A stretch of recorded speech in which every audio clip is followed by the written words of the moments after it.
नमस्कार शेतकरी मित्रांनो, मी डॉक्टर बापूराव चोपडे. आज आपण नारळ लागवडीबद्दल माहिती घेणार आहोत. नारळाची लागवड करण्यासाठी आपण हलकी ते मध्यम प्रकारची जमीन निवडावी. तसेच नारळ हे असे पीक आहे, ते भारी जमिनीत पण चांगल्या प्रकारे येते, काळ्या जमिनीत येते, चुनखडीच्या जमिनीमध्ये पण येते, चोपणाच्या जमिनीमध्ये सुद्धा हे पीक चांगले येते. नंतर बघा अंतर, जेव्हा आपण नारळाची लागवड करणार आहात त्यावेळी हे अंतर आपण 20 बाय 20 ठेवा.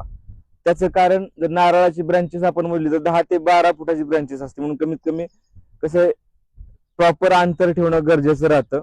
म्हणून आपण एक ऍव्हरेज किंवा मिडियम अंतर म्हणलं तर 20 बाय 20 अंतर ठेवावं. आता 20 बाय 20 मध्ये 110 झाडं बसतात. ह्याच्यामध्ये बघा आंतरपीक, आपण नारळामध्ये आंतरपीक घेण्यासाठी शेवगा वगैरे लावू शकता. दोन झाडाच्या मध्ये शेवगा, किंवा आपण 2 झाडाच्या मध्ये सुपारी लावू शकता, किंवा नंतर आपण समजा 2 नारळाच्या मध्ये पेरूची पण लागवड घेऊ शकता, किंवा लिंबाची पण घेऊ शकता, किंवा केळीची पण घेऊ शकता. अशा प्रकारे आपण आंतरपीक निवडावे. आता नारळाच्या झाडामध्ये भरपूर व्हरायटी आहेत.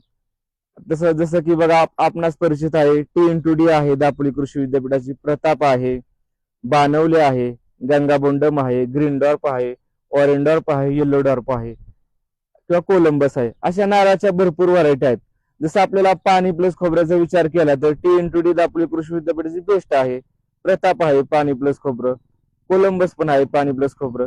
किंवा आपल्याला स्पेशल शहाळ्याच्या व्हरायटी निवडायच्या असतील, स्पेशल पाण्यासाठी लागवड करायची असेल तर आपण मलेशियन ग्रीन डॉर्प वगैरे बेस्ट व्हरायटी आहे, किंवा काही मलेशियन येलो डॉर्प आहे, मलेशियन ऑरेंज डॉर्प आहे, ह्या पाण्यासाठी बेस्ट व्हरायटी आहेत.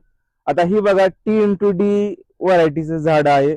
या जातीला 3 ते 4 वर्षामध्ये फळ चालू होतं, आणि जे फळाची जे हाईट आहे ते 4 फुटापासून फळ चालू होतं. ह्या झाडाची लाईफ सरासरी ऍव्हरेज 80 वर्ष लाईफ आहे, आणि हे फळ 4 फुटापासून चालू झाल्यानंतर असं वाढत वाढत जातं. वर्षाकाठी आपल्याला ह्या T&D जातीपासून 200 ते 250 फळे भेटतात.